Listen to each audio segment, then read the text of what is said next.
Esthi.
Welcome, visitor, to where Spartan boys become Spartan men.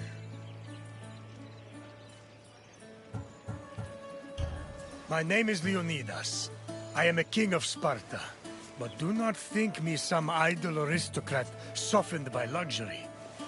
When Spartans go to war, I stand alongside them, shield to shield, and my spear tastes the same blood as those of my men.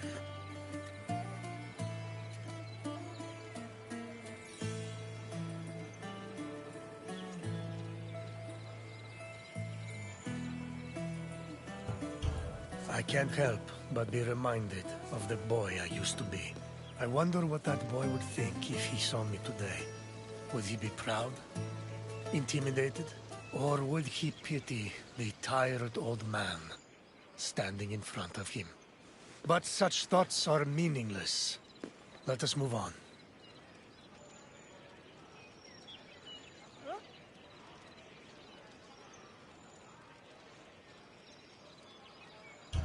My name is Leonidas.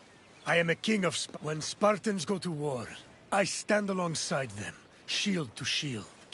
And my spear tastes the same blood as those of my men.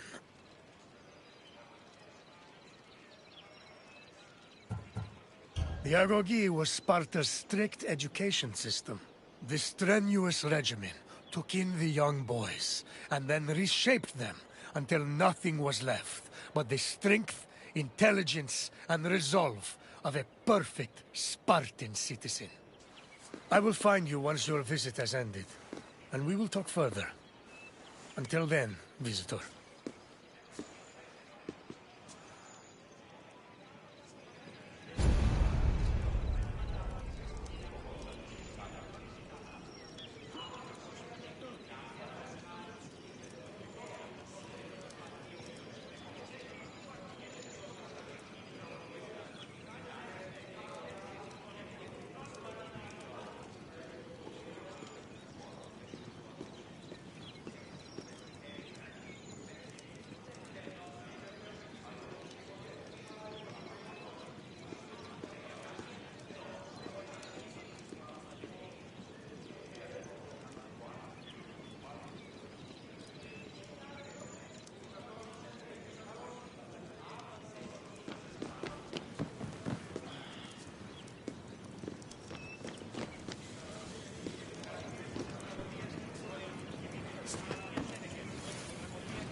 Sparta was a Greek city located in the Peloponnese. It differed from other cities of the time in that it had no walls. Sparta originated as 4 neighboring villages: Patane, Limnes, Mizoa, and Cynosura, all of which shared the same political, military, and religious life. After 2 wars with the Messenians, the city's territory expanded even further. By the 5th century BCE, they allegedly controlled almost half of the Peloponnese.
Agoge was the military training and education program undergone by Sparta's male youth. grooming men for war was one of the city's main priorities. Boys began their training at the young age of 7 and completed it when they were 30.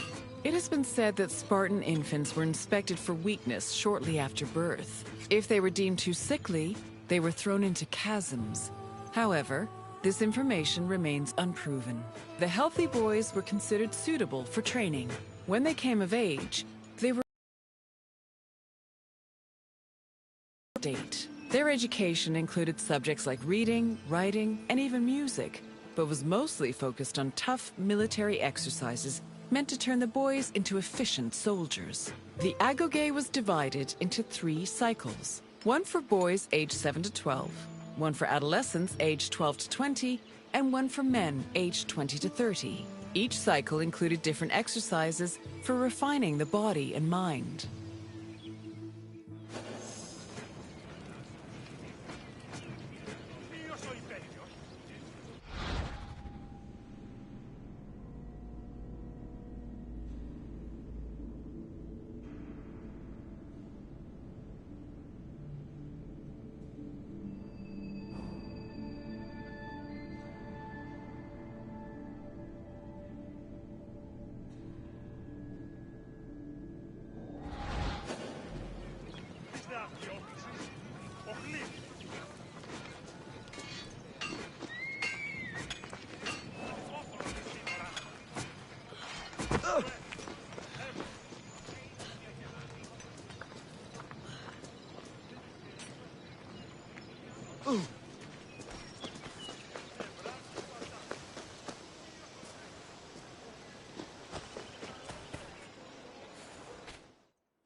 Sparta played a large role in defeating the Persians during the Greco-Persian Wars in the 5th century. They held their king Leonidas' glorious death at the Battle of Thermopylae in particularly high esteem. Because Leonidas was killed in battle, Sparta believed he died a good death and showed incredible bravery, qualities to be held as a model for all Spartans. This idealized bravery was embedded in the city's collective memory and was the main quality people strove for in the agoge.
The first cycle of the agoge focused on boys aged 7 to 12. Each of the boys had shaved heads and wore light clothing.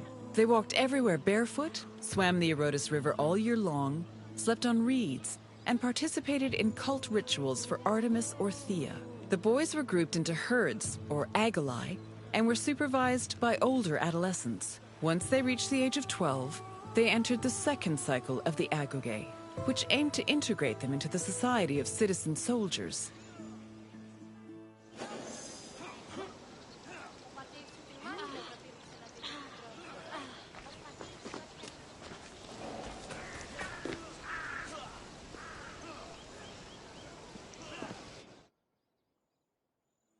The Agoge's second cycle included boys aged 12 to 20. When they reached the age of 20, the young men were dubbed Erinyes and could officially serve as hoplites in the Spartan army. Until the age of 30, Spartan men lived in communal mess halls called Suskenia. From the age of 22 onward, they were permitted to start a family, but 30 was viewed as a more appropriate age to get married. Spartan men served in the military until they turned 60, when they were designated as elders, or gerontes. However, many were known to continue serving anyway, such as King Archimedes III, who fought in the army until he was killed in battle at the age of 62.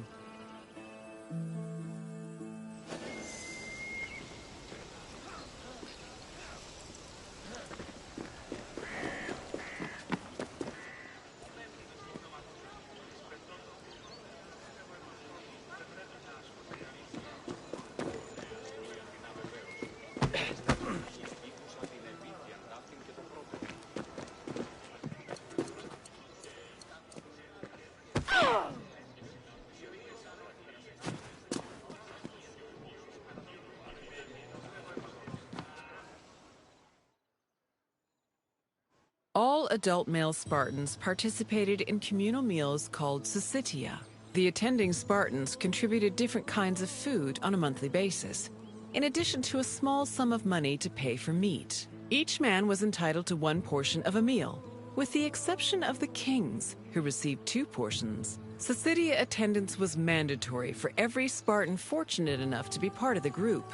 The meals had great political significance. According to Xenophon and Plutarch, the syssitia was designed to foster a sense of equality between citizens. It also demonstrated the self-restraint and moderation of Spartan society. But in reality, the syssitia only increased the differentiation between the rich and the poor.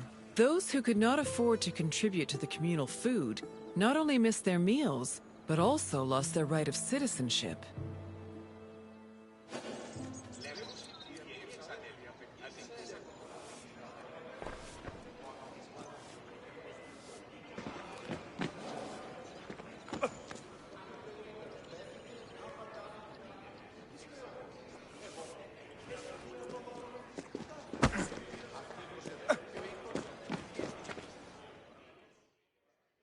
Your tour has ended. As you have seen, the Agoge was not for the weak or faint of heart. But it did its job in producing skilled warriors and shrewd citizens. What else would you like to do?